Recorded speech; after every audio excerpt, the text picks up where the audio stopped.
রাজনীতির সূচনা করা হয়েছিল। আমরা ওই সময় বলেছিলাম আপাত দৃষ্টিতে এটাকে সমাধান মনে হলেও দীর্ঘ মেয়াদে জবরদস্তি রাজনীতিকে এটা দিয়ে প্রতিরোধ সম্ভব নয়, বরং রুদ্ধ করবে ন্যায়ের পক্ষে রাজনীতি, শিক্ষার্থীদের কাছে পৌঁছানো ও সংগঠিত করার পক্ষে। লুটেরা শাসক গোষ্ঠীর অনুপস্থিতি আকারে লাভজনক হয় স্বৈরাচারী ব্যবস্থার পক্ষে, শক্তিশালী করে প্রশাসনিক স্বৈরতন্ত্রকে।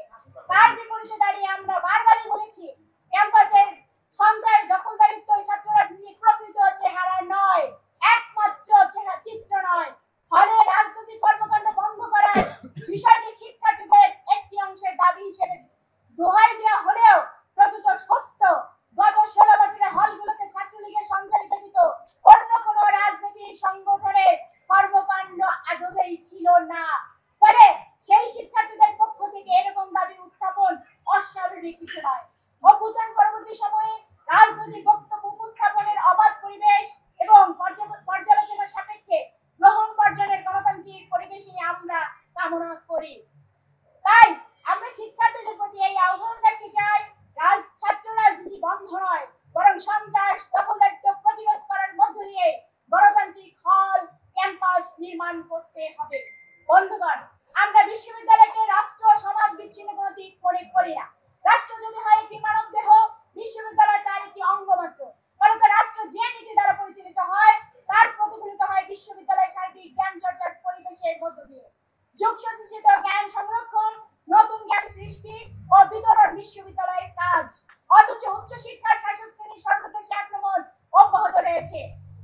বেসরকারীকরণ, বাণিজ্যিকীকরণ, সংকোচন সহ নানা নীতি গ্রহণের মধ্য দিয়ে উচ্চ শিক্ষাকে মুষ্টিমেয় মানুষের সামনে পণ্যের মোড়কে সাজিয়ে উপস্থাপন করা হচ্ছে।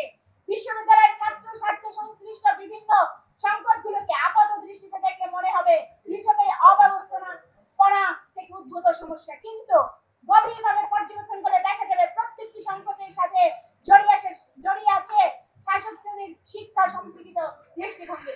আবাসন, পরিবহন, স্বাস্থ্য সুরক্ষা, ডাইনিং ক্যান্টিনের খাবার, ক্লাসরুম সংকট, ল্যাব, গবেষণাগার, সেমিনার, লাইব্রেরি সহ শিক্ষা ও শিক্ষার্থীর স্বার্থ সংশ্লিষ্ট প্রত্যেকটি খাতে উন্নতির অন্তরায় বাজেট বরাদ্দ।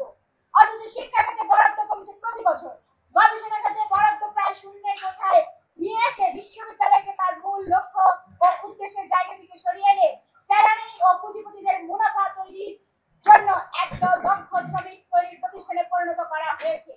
স্বায়ত্ত শাসনকে বুড়ো আঙুল দেখিয়ে নানান প্রক্রিয়া বিশ্ববিদ্যালয়কে নিয়ন্ত্রণের অব্যাহত চেষ্টার হাত ধরে চলছে প্রশাসনের দলীয়করণ, রংরামা নিয়োগ বাণিজ্য।